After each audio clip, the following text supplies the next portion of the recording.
కేసును అసెంబ్లీలో తీర్మానం చేసి సీబీఐకి అప్పగించామని కేంద్రం త్వరగా చర్యలు తీసుకోవాలని అన్నారు మంత్రి పొంగులేటి శ్రీనివాసరెడ్డి.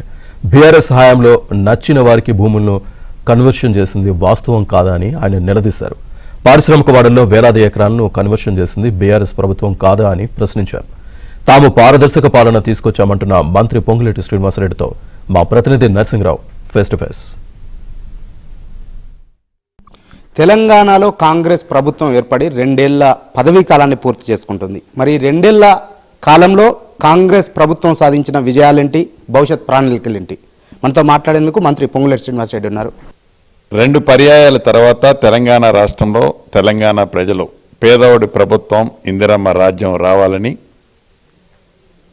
ప్రజల దీవెనలతో తెలంగాణ రాష్ట్రంలో ఇందిరమ్మ ప్రభుత్వం వచ్చి 2 సంవత్సరాలు పూర్తయింది. అప్పులు తెలంగాణ రాష్ట్రంగా బాధ్యతలు తీసుకున్న తర్వాత గౌరవ ముఖ్యమంత్రి రేవంత్ రెడ్డి గారి నాయకత్వంలోని ఈ ప్రభుత్వం ఎన్నికల ముందు చెప్పిన ప్రతి వాగ్దానాన్ని నెరవేర్చాలని, పేదవాడికి అందించాలని చిత్తశుద్ధితో ప్రయత్నం చేయటమే కాకుండా అనేక అంశాల్లో విజయం సాధించాం.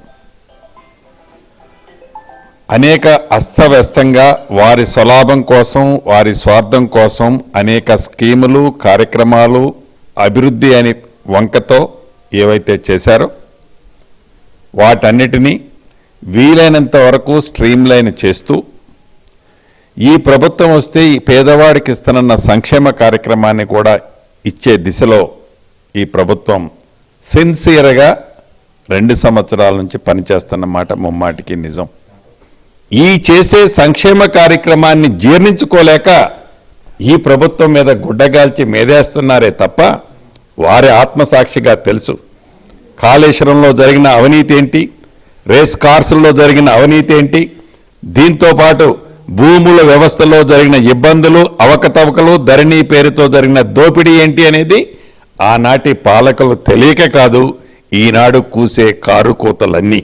ఏదైతే కాళేశ్వరానికి సంబంధించిన విషయంలో జ్యుడిషియరీ కమిషన్ రిటైర్డ్ అయిన చీఫ్ జస్టిస్ గారిని ఒక కమిషన్ వేస్తే ఆ కమిషన్ రిపోర్టుని ఆనరబుల్ మళ్ళీ హైకోర్టుకి వాళ్ళు అప్రోచ్ అయ్యి సుప్రీంకోర్టుకి అప్రోచ్ అయ్యి అది చెల్లదని ఎలా తాపత్రయపడ్డారో మీకు తెలియదు కాదు. ఆ కేసుని అసెంబ్లీ సాక్షిగా కేంద్ర ప్రభుత్వం ఏదైతే సిబిసిఐడికి హ్యాండ్ ఓవర్ చేయటం జరిగింది. తప్పకుండా దాని మీద కూడా కేంద్ర ప్రభుత్వం వీలైనంత తొందరలో చర్యలు పట్టాలని కూడా మరొకసారి రాష్ట్ర ప్రభుత్వ పక్షాన మేము కోరుతున్నాం.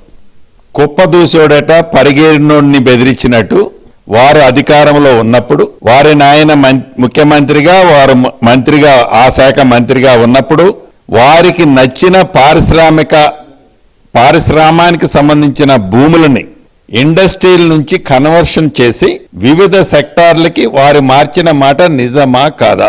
సిరీస్ రాజ్ ఇండస్ట్రీస్ ని, ఇండస్ట్రియల్ ల్యాండ్ ని కన్వర్షన్ చేసింది ఏమా ప్రభు, ఎవరు?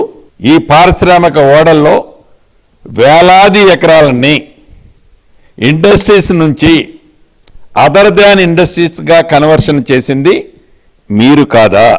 మేమన్నా ఓపెన్గా చేశాం, మీరు సెలెక్టెడ్, మీకు లాభం జరిగేది, మీకు ఎక్కడ వ్యక్తిగత బెనిఫిట్ జరుగుతుందో అటువంటి వాటిని ఐడెంటిఫై చేసి మీరిచ్చారు.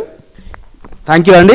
మొత్తానికి ఇటీవల జరిగినటువంటి ఉప ఎన్నికల ఫలితాలే ఈ 2 ఏళ్లలో తమ పాలనకు నిదర్శనము, ప్రజలిచ్చిన తీర్పు అందుకు ఉదాహరణ అని చెప్పి మంత్రి పొంగులేటి శ్రీనివాసరెడ్డి అంటున్నారు. వీడియో అనిల్తో నరసింహరావు, ఇవన్ ఆంధ్రజ్యోతి, హైదరాబాద్.